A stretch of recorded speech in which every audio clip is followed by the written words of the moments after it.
The sunlight came and went, depending on the shifting clouds. A soft breeze ruffled the foliage. The woods smelled mulchy. Scrambling over a damp, rotting log, Kendra shrieked when she saw something glistening. It was a white frog. Seth turned around. Awesome. Tried disgusting.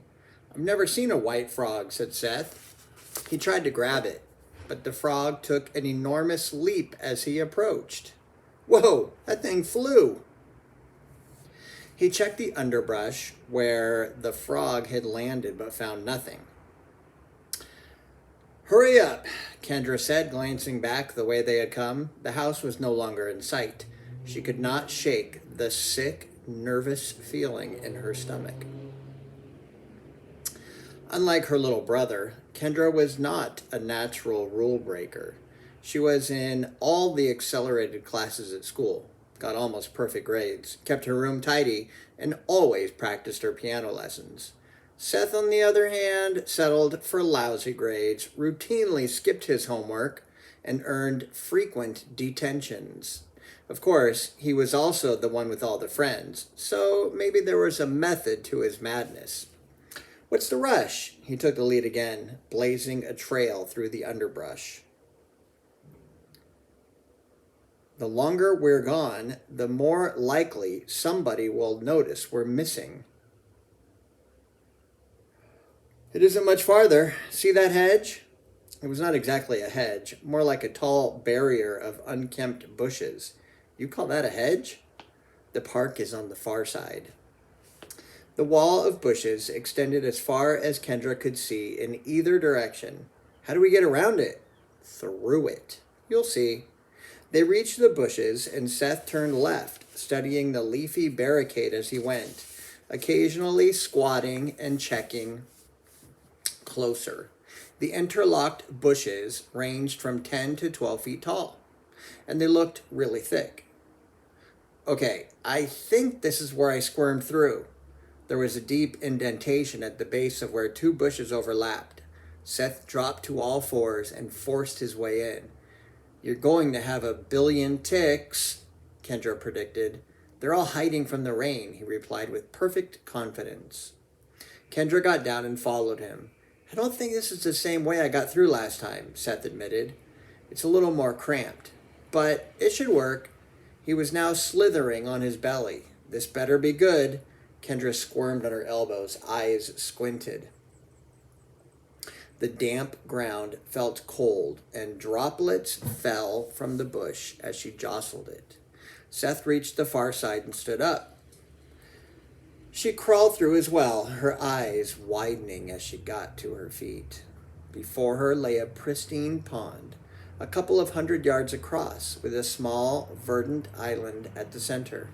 A series of elaborate gazebos surrounded the pond, interconnected by a whitewashed boardwalk. Flowering vines wound along the latticework of the impressive promenade.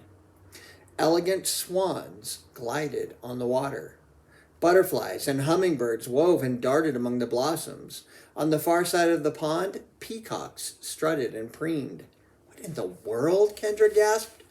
Come on, Seth started across the lush, neatly mown lawn toward the nearest gazebo.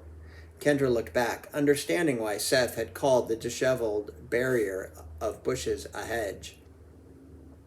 On this side, the bushes were neatly trimmed.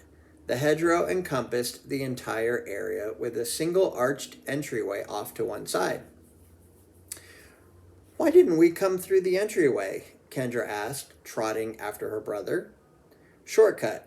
Seth paused at the white steps leading up to the gazebo to pluck a piece of fruit. Try one.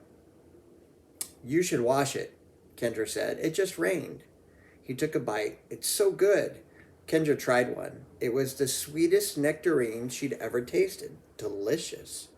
Together they mounted the steps of the extravagant pavilion. The wood railing was perfectly smooth, although unshielded from the elements. All the woodwork appeared to be in flawless condition. No peeling paint, no cracks, no splinters. The gazebo was furnished with white wicker love seats and chairs. In some places, the ubiquitous vines had been woven into living wreaths and other fanciful patterns. A bright parrot sat on a high perch, staring down at them. "Look at the parrot!" Kendra exclaimed. "Last time I saw monkeys," Seth said. "Little guys with long arms. They were swinging all over the place, and there was a goat. It ran away as soon as it saw me." Dare I show you the picture? There you go. All right. Seth took off, clomping down one of the boardwalks. Kendra followed more slowly, absorbing the scene. It looked like the setting of a fairy tale wedding. She counted 12 pavilions, each unique. One had a small white quay projecting into the pond. The little pier was connected to a floating shed that had to be a boathouse. Kendra strolled after Seth, whose ruckus was sending the swans drifting around the far side of the lake, leaving V-shaped ripples in their wake. The sun broke through the clouds and gleamed upon the water. Why would Grandpa Sorensen keep a place like this a secret? It was magnificent. Why go through all the trouble of maintaining it if not to enjoy it? Hundreds of people could gather here with room to spare. Kendra went to the gazebo with the pier and found that the boathouse was locked. It was not large. She guessed it held a few canoes or rowboats. Maybe Grandpa Sorensen would give them permission to paddle around the pond. No. She could not even tell him she knew about this place. Was that why he had told them about the ticks and made rules against venturing into the woods? To keep his little Eden himself? Could he be so selfish and secretive? Kendra finished a complete lap around the pond, walking on clean wooden planks the entire way. Across the pond, Seth yelled, and a small flock of cockatoos took flight. The sun retreated behind clouds. They needed to get back. Kendra told herself she could return later. Kendra was concerned when she cut into her steak. The middle was pink, almost red at the center. Grandpa Sorensen and Dale were already taking bites. "Is my steak cooked?" Kendra ventured. "Of course it's cooked," Dale said, around a mouthful. "It's pretty red in the middle. Only way to eat a steak." "Well, I say gross. Well done, okay?" Grandpa said, dabbing his mouth with a linen napkin. "Medium rare. Keeps it juicy and tender. If you cook it all the way through, you might as well eat shoe leather." Kendra glanced at Lena. "Go ahead, dear," the woman said. "You won't get sick. I cook it plenty." "I like it," Seth said, chewing on a bite. "We have any ketchup?"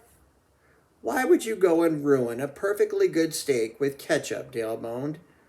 "You put it on your eggs," Lena reminded him, placing a bottle in front of Seth.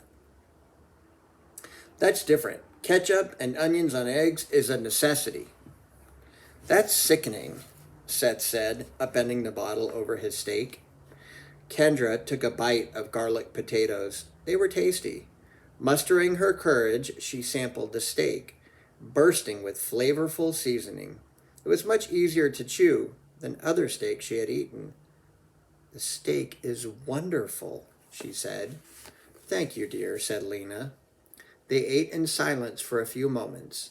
Grandpa dabbed his mouth with his napkin again and cleared his throat. "What do you suppose makes people so eager to break rules?" Kendra felt a jolt of guilt.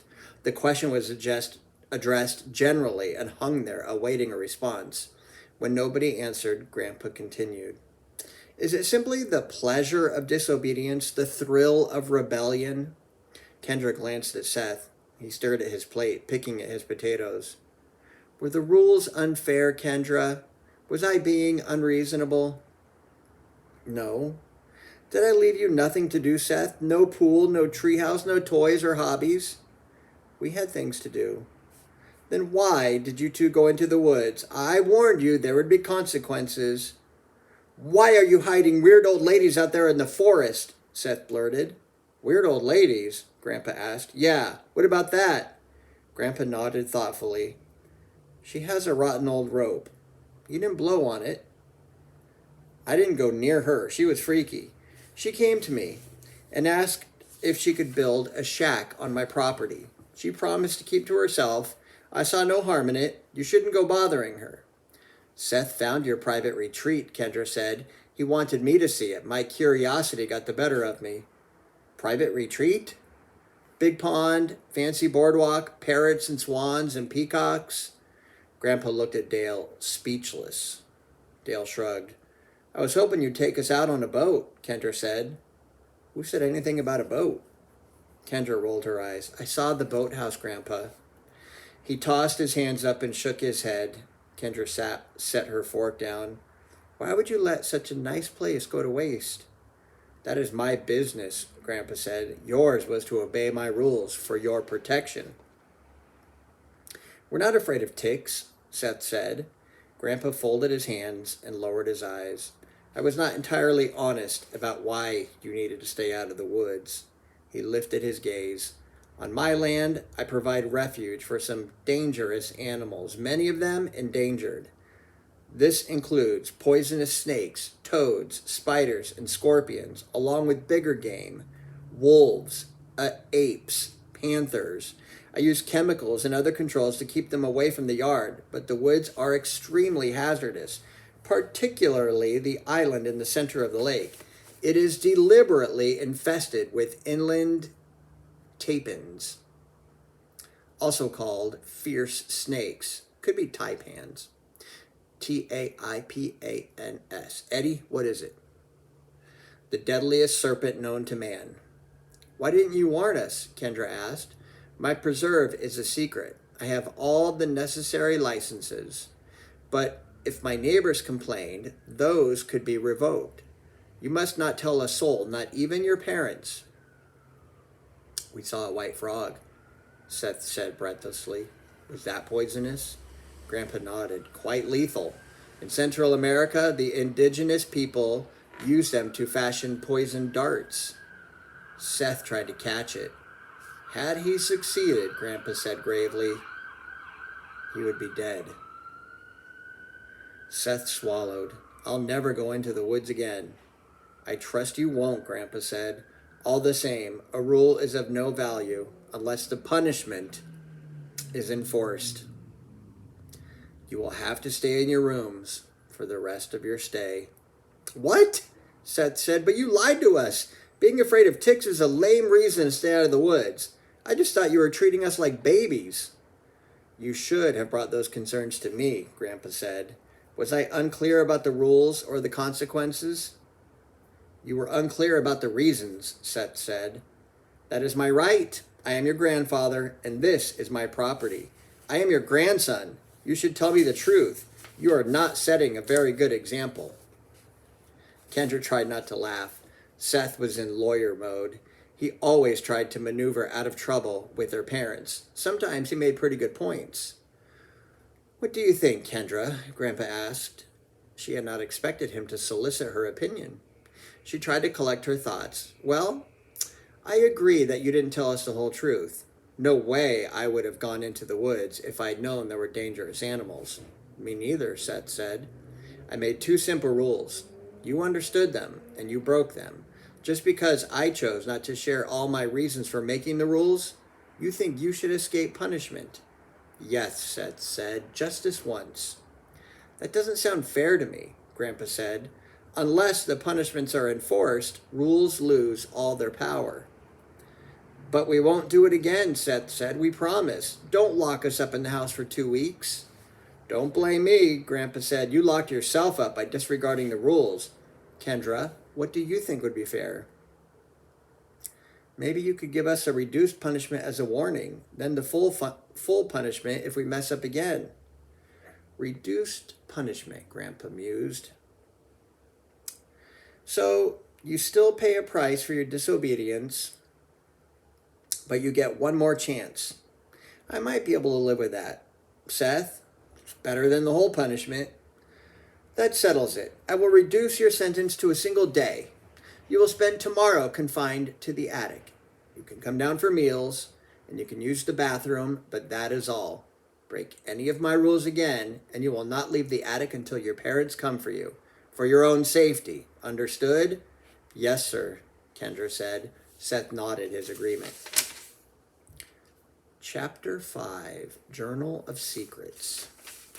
Let's see how far we can get. Let's make that try. Did you ever notice the keyhole on the belly of the unicorn? Seth asked. He was lying on the floor beside the fanciful rocking horse, hands laced behind his head. Kendra looked up from her painting. She had used Lena to create a paint by the numbers to help her endure her incarceration. Kendra had wanted to paint the pavilions around the pond, and Lena had quickly sketched a scene with startling accuracy, as if the housekeeper had the place memorized. Seth declined to have another canvas prepped. Stuck in the attic or not, he was sick of painting. Keyhole? Weren't you looking for keyholes? Kendra got off her stool and crouched beside her brother. Sure enough, there was a tiny keyhole on the underside of the unicorn. She retrieved her keys from the nightstand drawer. The third key Grandpa Sorensen had given her did the trick. A small hatch swung open. Out fell several rose-shaped chocolates wrapped in gold foil, identical to the one she had found in the miniature armoire. What are those? Seth asked. Soap, Kendra said. Kendra reached up into the hatch and felt around inside the hollow rocking horse. She found a few more rosebud chocolates and a tiny golden key like the one from the armoire, the second key to the locked journal. They look like candy, Seth said, snatching one of the 10 chocolates. Have one, they're perfumed, you'll smell pretty. He unwrapped it. Funny color for soap, smells a lot like chocolate. He popped the whole thing in his mouth. His eyebrows shot up. Holy cow, this is good. Since you found the keyhole, how about we split them 50-50? She was a little worried he would eat all of them otherwise. Sounds fair, he said, grabbing for 4 more. Kendra placed her 5 chocolates in the nightstand drawer and retrieved the locked book as she expected. The second gold key unlocked the other clasp. Where could the third one be? She slapped her forehead. The first 2 had been hidden inside things the other keys had opened. The other one must be in the jewelry box. Opening the jewelry box, she rummaged through the compartments of glittering pendants, brooches, and rings. Sure enough, disguised on a charm bracelet, she found a tiny golden key matching the other 2. Kendra eagerly crossed the room and inserted the key into the final lock on the Journal of Secrets.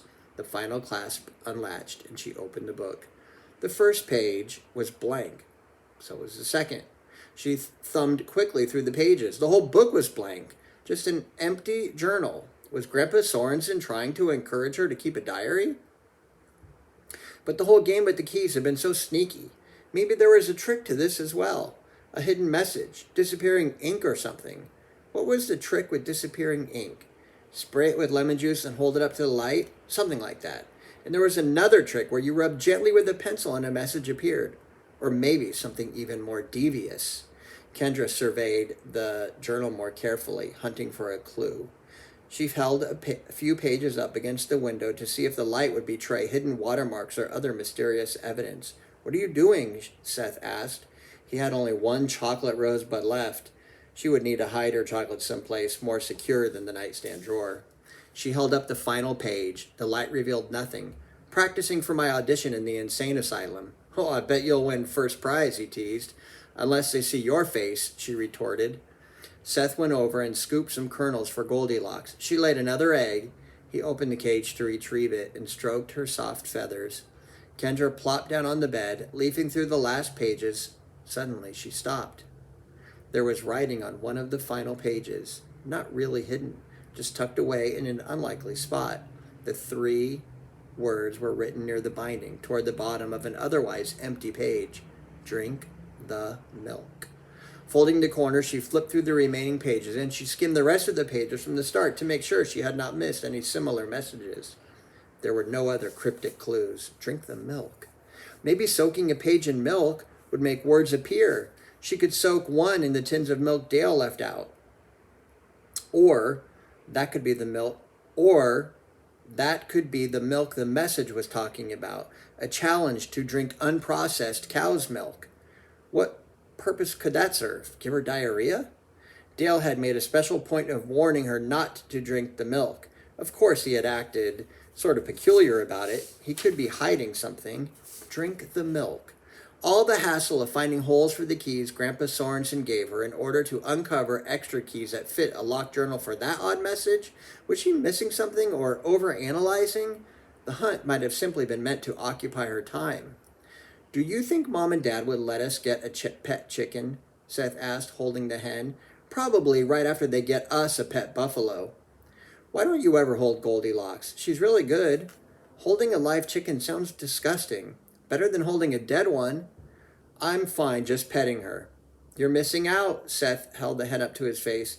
You're a good chicken, aren't you, Goldilocks? The hen clucked softly. She's going to peck your eyes out, Kendra warned. No way, she's tame. Popping one of the rosebud chocolates in her mouth, Kendra replaced the journal of secrets in the nightstand drawer and returned to her painting. She scowled. Between the gazebos, ponds, and swans, the picture required more than 30 shades of white, gray, and silver. Using the sample hues that Lena had given her, she prepared her next color. And we'll stop there.